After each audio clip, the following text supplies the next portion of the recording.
Okay, good morning, good afternoon, good evening, wherever you are in the world. It's Grant Cameron. I'm joined by Desta Barnaby. We're going to do a little bit on Canadian disclosure and the possibility that Canada may be the ones who actually do disclosure. I've got a little PowerPoint presentation I want to do. Can you see it, Desta? Yes. You can. Good. Okay. So here's the cast of characters. This goes through my involvement over the last 3 decades on this Canadian government disclosure story. We had a meeting last year I'm going to talk about quickly. And here's some of the cast of characters that were involved because this thing is starting to unravel now. The main character in this whole thing is Larry Maguire. Larry Maguire is a member of parliament in Manitoba here, just outside of Winnipeg, Brandon Souris section. He got interested in UFOs and gradually got dragged into the rabbit hole of disclosure. And a couple of years back, I was asked by Mark Olson, although Mark doesn't really remember this, he wanted me to provide the files for the Canadian government in the early 1950s. The Canadian government, this is a story that's totally ignored all the time by everybody because Americans sort of run the story, but the Canadians actually did a program and a UFO investigation or a flying saucer investigation, and I have all the files. Mark Olson is a friend of mine here in Winnipeg. He asked me to supply the files to Larry Maguire and I believe somebody else. So I gave them a link and they got the files, and Larry Maguire started to dig into the UFO situation. Now,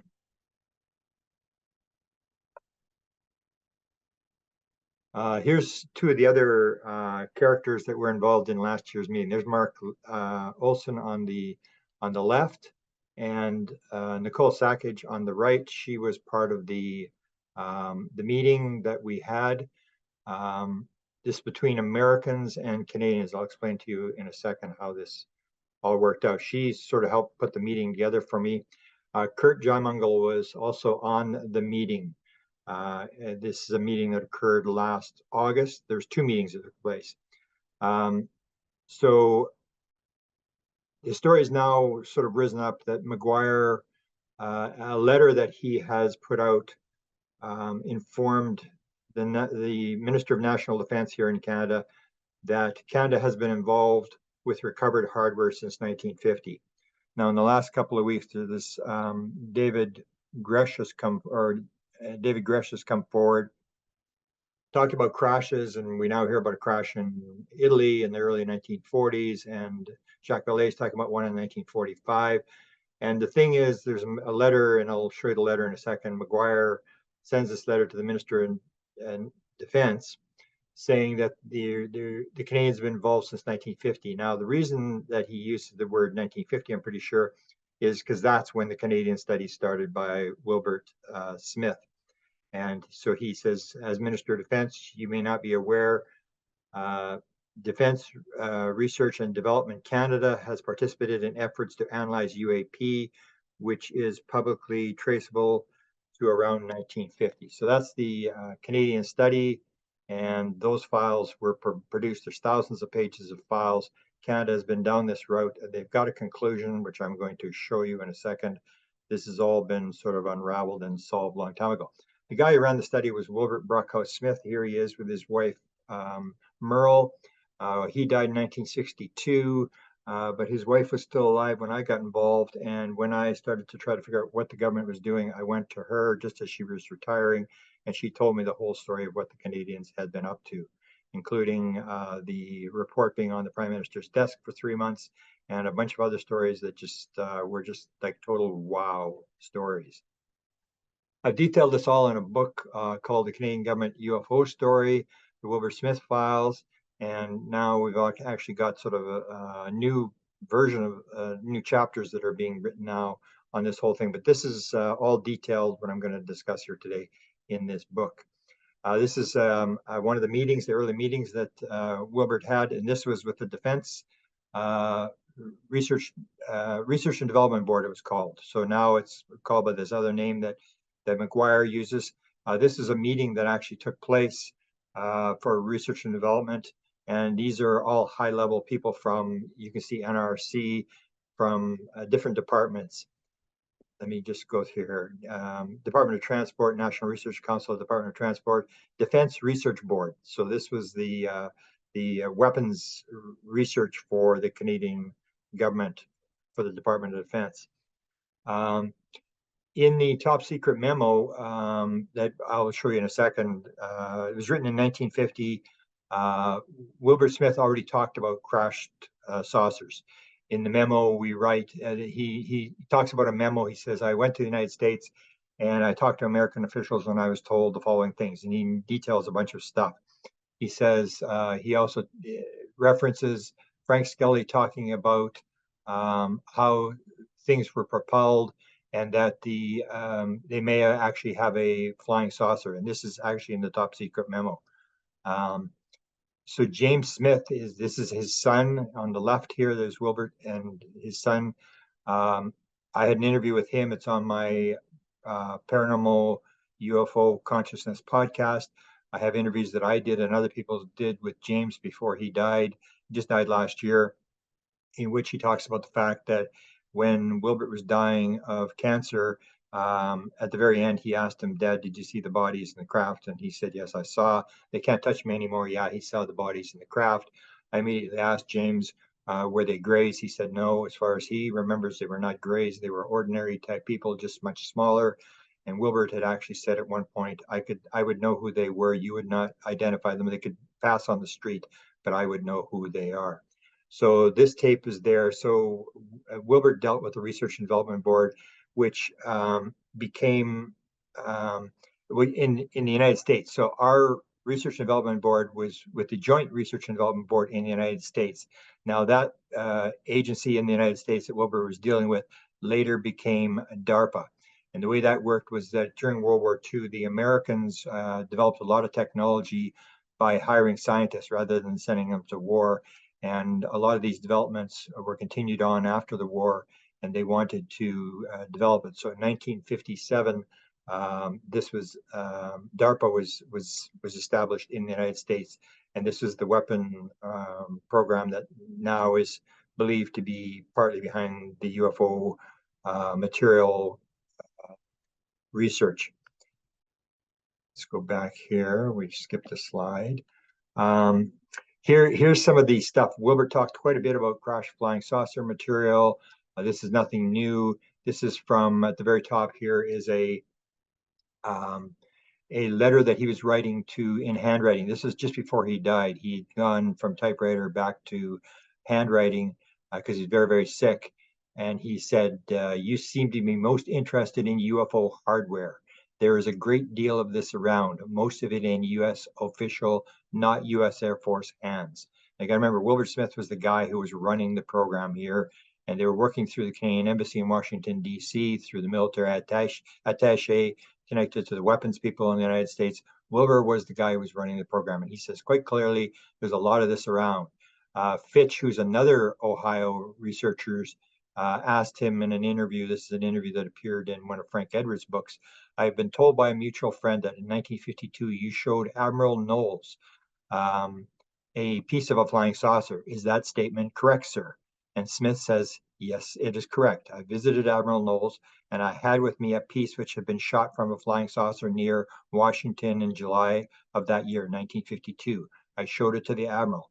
It was a piece of metal about twice the size of your thumb, which had been loaned to me for a very short period by your Air Force. Wilbur Smith's son, James, actually talked about this in the interviews that I posted on my blog site or my podcast site, that there was blue military cars that were coming all the time, and there was all sorts of material that was coming in from the United States for Wilbert and for his metal analysis guy who worked for the Defense Research Board, who I actually interviewed. So he said it had been loaned to me for a short time by your Air Force. Is this the only piece that you handled which definitely had been part of a UFO, Mr. Smith? No, I've handled several pieces of hardware. And so Fitch asked him, in what way, if any, does this material differ from our materials? And Smith said, as a general thing, they differ only in that they are harder materials. Here's Admiral Knowles, his handwriting. Here's a drawing he does of the 1952 piece and some description of what it looked like. These were given to researchers later on after the piece went to an agency. Smith was asked, where did the piece go? He said, I really can't answer that. And they said, CIA, and he said, much higher than that. That's the piece went back. And we now know that it went to Battelle. And Battelle was rumored to be behind the memory metal research 1948, 1949. So we now know for a fact that somebody at Battelle actually saw the piece and claimed it was just ordinary metal.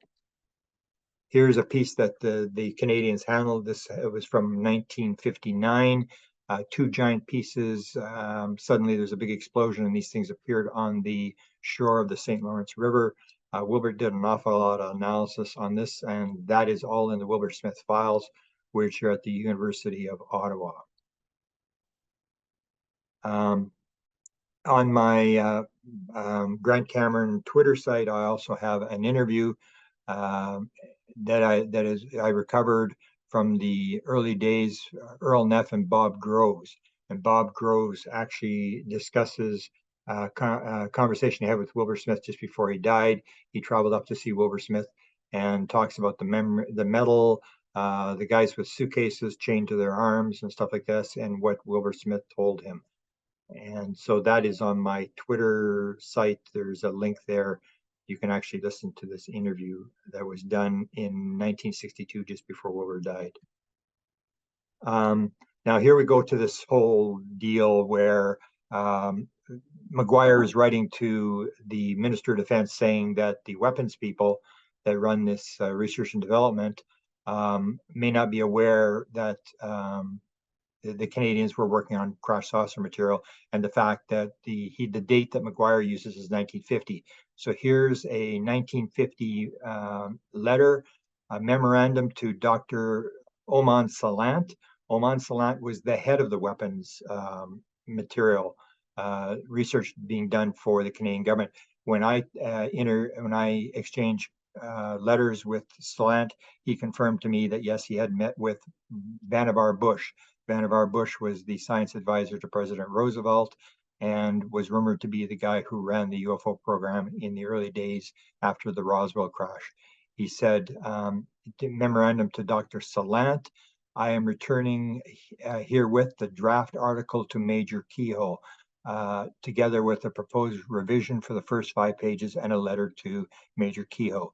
It is suggested that the article as reviewed be scrutinized by others in the group. So there was a group of researchers, Salant, Smith, and a bunch of other researchers who were working on a paper that was being sent to Vannevar Bush on UFO propulsion.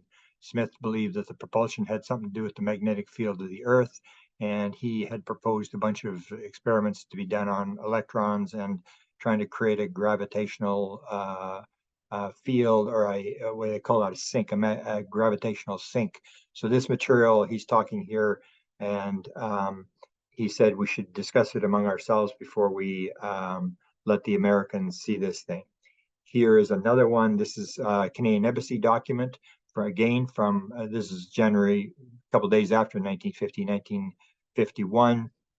Is a secret document. This is not in the government files. It's in the Wilbur Smith files.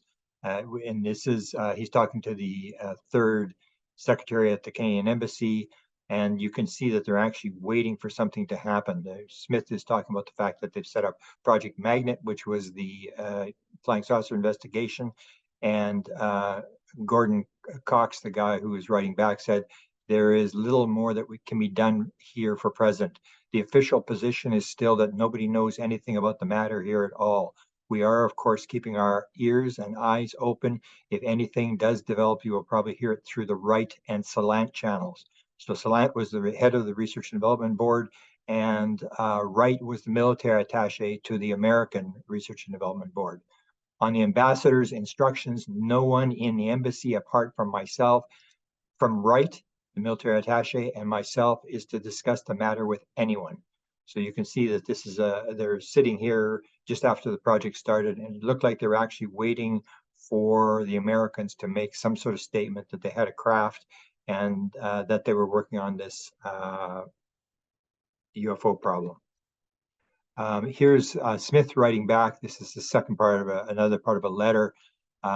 And here's where it gets interesting. So Smith's writing back to Cox at the Canadian Embassy, and he says, I returned the article with the revision to Dr. Salant, together with a letter to Kehoe explaining my action. So he's basically saying to Kehoe, we want to keep this within our group before we release this. I asked Dr. Salant to allow the article revision and letter to the others in our group for their comments and further revisions, which they might can't really read that. I have heard nothing more in regards to the Kehoe article, and I wondered if you could throw any light on the subject. So he's asking the Canadian Embassy, can you identify what happened to the article I gave to Kehoe? I imagine that it has long since been returned to the Canadian Embassy in Washington, after which I understood Kehoe was to take it to Dr. Vannevar Bush for review. I do not know what Dr. Bush's reaction will be to the material contained in the major portions of the article and my revision, but his reactions should certainly be interesting, and I would like you to have a talk with Kehoe sometime at your convenience to ascertain this point. So the Canadians are dealing not directly with low-level people, they're dealing actually with Vannevar Bush, who was rumored to be running the flying saucer program. Now, Smith wrote a top secret memo clarifying exactly what the American officials had told him. And in this is where the Canadians are in a very difficult position now, because this material is public material. And the Canadians have stated that they are going to have an investigation, and it is going to be public, and they're going to have to bring this up. So in 1950, Wilbert had gone down to the United States. He was a very high-level official already. He was negotiating FM radio stations with the United States, the frequencies. And when he was down there, he asked a bunch of questions. He said, I made discreet inquiries through the Canadian Embassy staff in Washington, who were able to obtain the following information. The matter is the most highly classified subject in the United States government, rated higher even than the H-bomb. And the H-bomb would not be detonated for the first one for another 2 years. Flying saucers exist. So this whole thing here, now we're sitting here, will the government admit it? Will they disclose? It was disclosed in 1950. The matter is the most highly classified subject in the United States. Flying saucers exist. Their modus operandi is unknown, but concentrated effort is being made by a small group headed by Dr. Vannevar Bush, the science advisor to President Roosevelt. The entire matter is considered by the United States authorities to be of tremendous significance. And then he talks, I was further informed by American authorities that they're investigating, and he talks about mental phenomena, that mental phenomena is part of the UFO phenomena. This is 1950. So what's going to happen now is the Canadians are being pressed by McGuire to do disclosure, but the thing is they're sitting on these files. And the interesting part is that the material was sent to the Prime Minister Trudeau's science advisor, Dr. Mona Nemer.